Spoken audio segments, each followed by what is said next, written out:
স্যারের সঙ্গে স্যার বলেছে কি আমার কাছে যে কয়েকটা শূন্যপদ আছে সব কটার জন্য আমরা অর্থ দপ্তরে ফাইল পাঠাবো, আজকেই পাঠাবো স্যার এমন বলেছে।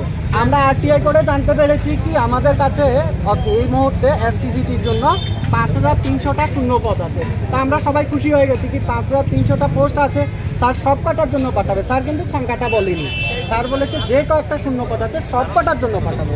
আর আমরা আরটিআই করে জানতে পেরেছি কি 5300টা শূন্যপদ আছে। আমরা খুশি হয়ে বাড়ি চলে গেছি। সন্ধ্যার সময় স্যার প্রেস কনফারেন্স করে বলছে কি 602টার জন্য 5 তারিখ স্যার ফাইল পাঠিয়েছিল আর হাতে 249টা আছে। মোট করে এর আগে 230টা পোস্টের জন্য স্যার বলেছিল, মানে মোট করে ওভারঅল করলে দেখা যাচ্ছে কি 1081টা পোস্টের কথা স্যার বলছে।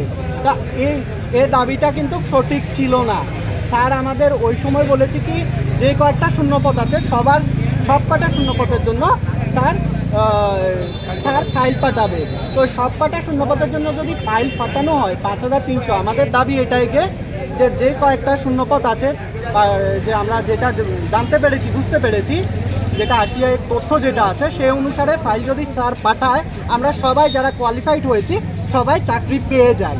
আজকে গতকালকে আমরা দেখলাম একটা নিউজ চ্যানেলে চরিলামের একটা ঘটনা সম্ভবত না 9-10-এর ছাত্রছাত্রীরা শিক্ষকের দাবিতে রাস্তায় নেমেছে।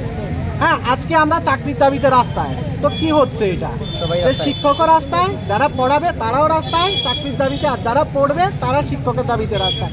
স্যারকে তো ভাবা উচিত যে 5300 শূন্যপদ আছে, এটা নিয়োগ করা দরকার।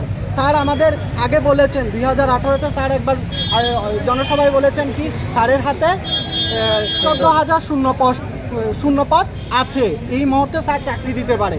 আর তখন আমরা অনেকে আছি যারা বেকার ভাই, অনেকে আছি বাড়ি থেকে গরু বিক্রি করে, জায়গা বিক্রি করে, যা আছে সব কটা বিক্রি করে বন্ধন থেকে লোন নিয়ে বিএডে ভর্তি হয়েছি। কেন? শূন্যপদ আছে, আমরা চাকরি পেয়ে যাব। আমরা আশা দিয়েছি মহাজনকে যে আমরা চাকরি পেলে আপনার টাকা শোধ করে দেবো। বিএডে ভর্তি হয়েছি, কিন্তু ভর্তি হওয়ার পরে এখন দেখা যাচ্ছে কি 14,000 শূন্যপদ কোথায় গেল আমরা তো বুঝতে পারছি না। আমরা আজকে এই মুহূর্তে আমরা সবাই এসেছিলাম স্যারের কাছে এই দাবি নিয়ে, আমরা যারা পাশ করেছি সবাইকে যেন একসাথে নিয়োগ করা হয়। আমরা ওই দিন এসেছিলাম, সদ্য শিক্ষামন্ত্রীর সাথে দেখা করেছি। উনি বলেছে এবং প্রেস কনফারেন্সও বলেছে যে 602টা পোস্ট 5 তারিখে পাঠানো হয়েছে অথবা 6 তারিখে পাঠানো হয়েছে, যেটা আমার খেয়াল নেই, কিন্তু আবার 249টা পোস্ট 11 তারিখে পাঠানো হয়েছে এরকম বলেছিল। কিন্তু দেখা যাচ্ছে যে আমরা আজকে জিষ্ণু দেববর্মা স্যারের কাছে গিয়েছি, অর্থাৎ অর্থমন্ত্রী স্যারের কাছে গিয়েছি। উনি বলছে কোনো ফাইল আসেনি।